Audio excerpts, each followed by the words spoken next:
menghadapi fitnah itu kita kembalikan pada konteks tarbiyah, bahwasanya semua selain Allah adalah ujian, dan di balik ujian itu adalah ada anugerah. Oh gitu ya? Iya, semua ujian tujuannya Allah itu memberikan orang-orang sekeliling kita yang menghina kita, yang mencaci kita. Allah itu menginginkan kita selevel dengan para anbiya, selevel sederajat dengan para aulia. Kalau dalam qaul Sayyid Abdullah Al-Haddad dalam kitab At-Tabussulukil Murid mengatakan demikian. Jadi ada tarbiyahnya. Wong digawe diuji dengan Allah, soro, rekoso, angel ekonomi. Itu tujuannya Allah itu mengangkat derajat kita. Tidak ada bukan, tidak ada lain. Hanya mengangkat, dan itu adalah bentuk kasih sayang Allah terhadap hamba itu.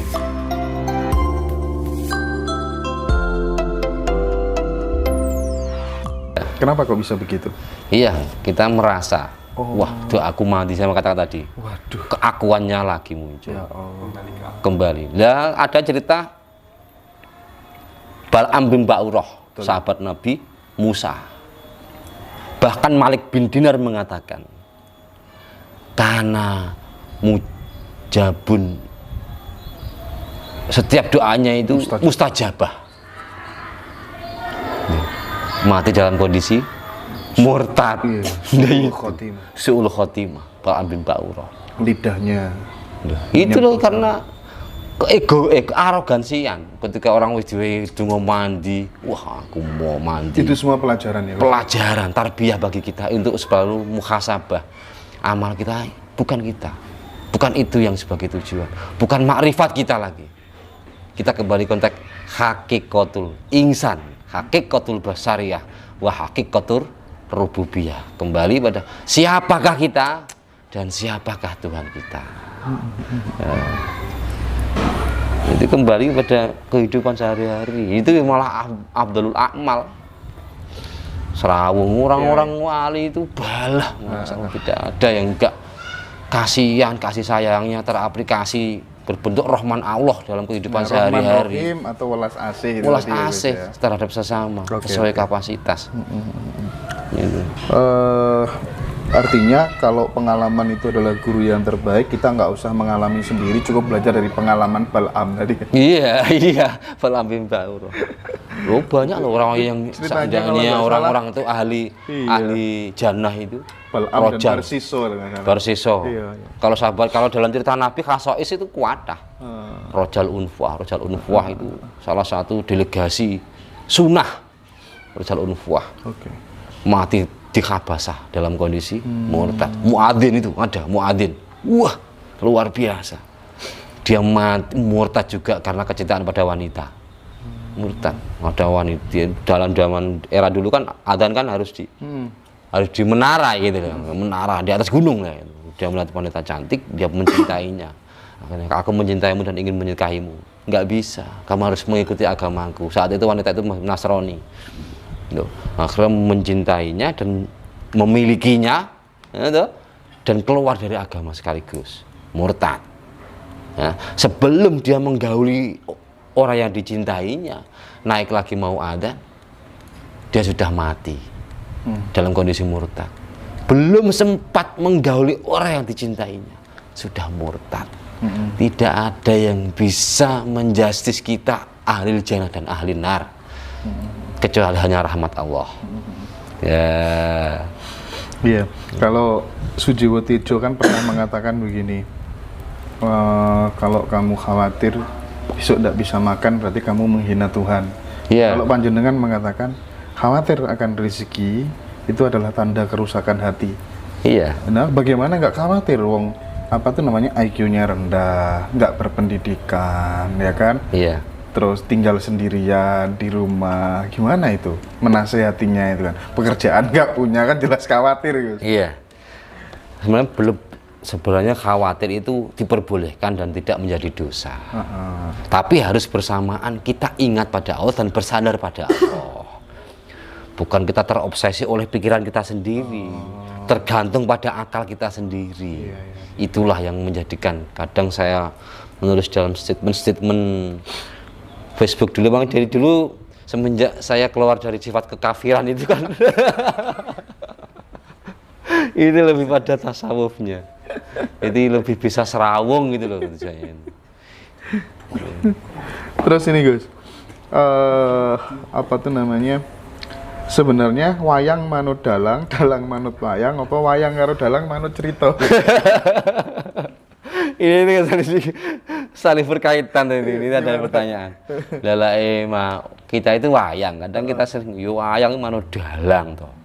Bawang dalang sing gawe cerita kok kan gitu. Nah terus kenapa saya pernah memberikan pertanyaan pada konco-konco jamaah itu? Ya mana dalang lah, dalangmu siapa? Itu lebih pada menyindir sebenarnya ungkapan itu. Lah manut apa wis manut para lakimu? Gitu tuh. Wong jenenge manut kelawan Gusti. Lah ketika manut kan ketika ini apa itu? Kita harus bisa menerima dan ridha apa yang sudah menjadi kehendaknya. Man radhiya bima atahullah. Sudah ridho dengan semua pemberiannya. Itu baru dikatakan kita manut. Kita takwa. Kan ya? Orang khotbah setiap Jumat kita diingatkan. Ittaqullah haqqa tuqatih. Kita bertakwa.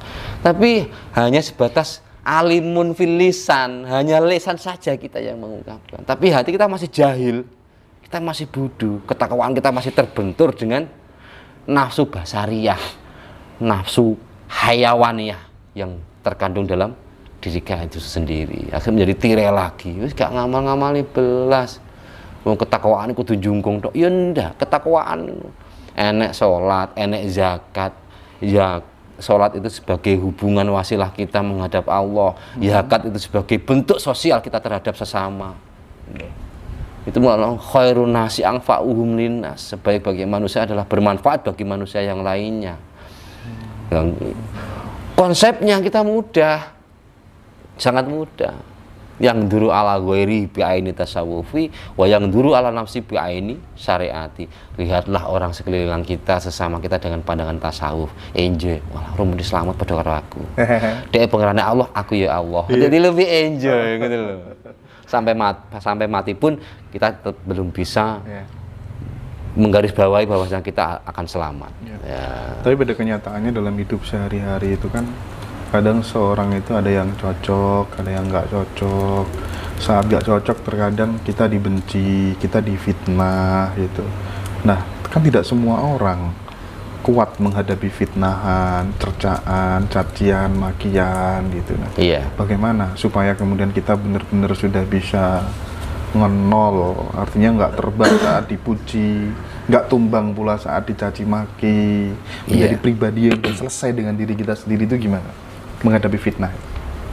Menghadapi fitnah itu kita kembalikan pada konteks tarbiyah, bahwasanya semua selain Allah adalah ujian, dan di balik ujian itu adalah ada anugerah. Oh gitu ya? Iya, semua ujian itu sebenarnya Allah itu memberikan orang-orang sekeliling kita yang menghina kita, yang mencaci kita. Allah itu menginginkan kita selevel dengan para anbiya, selevel sederajat dengan para aulia. Kalau dalam qaul Sayyid Abdullah Al-Haddad dalam kitab At-Tabus Sulukil Murid mengatakan demikian. Jadi ada tarbiyahnya. Wong digawe diuji dengan Allah, soro, rekoso, angel ekonomi. Itu tujuannya Allah itu mengangkat derajat kita. Tidak ada bukan, tidak ada lain. Hanya mengangkat, dan itu adalah bentuk kasih sayang Allah terhadap hamba itu. Berarti ketika Allah memberikan kefakiran, memberikan kemiskinan, memberikan suatu masalah-masalah itu, kita harus ingat kepada Allah bahwasanya Allah sangat mencintai kita dan menginginkan kita kembali kepadanya. Tapi meskipun sudah sadar seperti itu, bukan berarti terus pokoknya tak terima lah. Ya terus apa gunanya Tuhan ngasih kamu pikiran? Kemudian kita begitu kan orang nggak bisa maju-maju, Gus. Pokoknya wes terima lah, kona'ah lah. Kona'ah itu tingkatnya kan level macam-macam. Levelnya kona'ah itu ada tawakal ya, dulu tawakal. Tawakal itu kita bergerak dulu dengan ada harapan hasil yang mungkin bisa mencukupi. Sedangkan kalau kita ukur, kita tidak bisa mencukupi, pekerjaan kita adalah formalitas. Ya, ada istilah taslim. Taslim kembali pada konteks Islam tadi, saling menyelamatkan.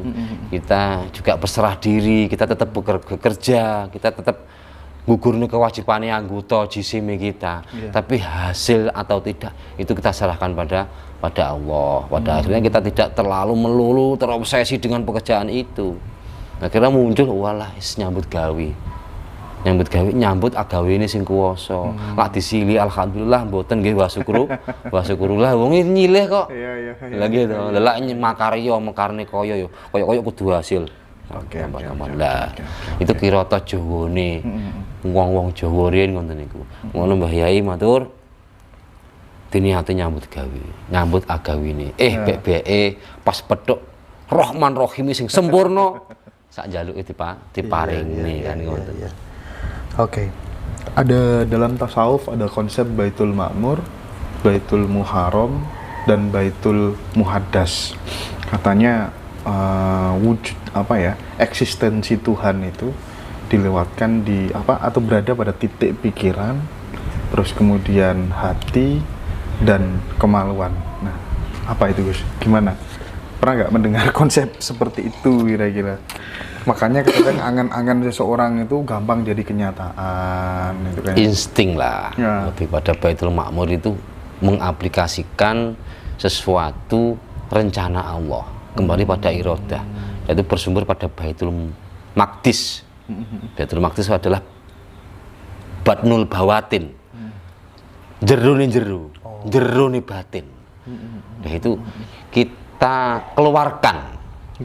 Kita keluarkan, akhirnya kita bisa mengaplikasikan daripada kesucian itu sendiri.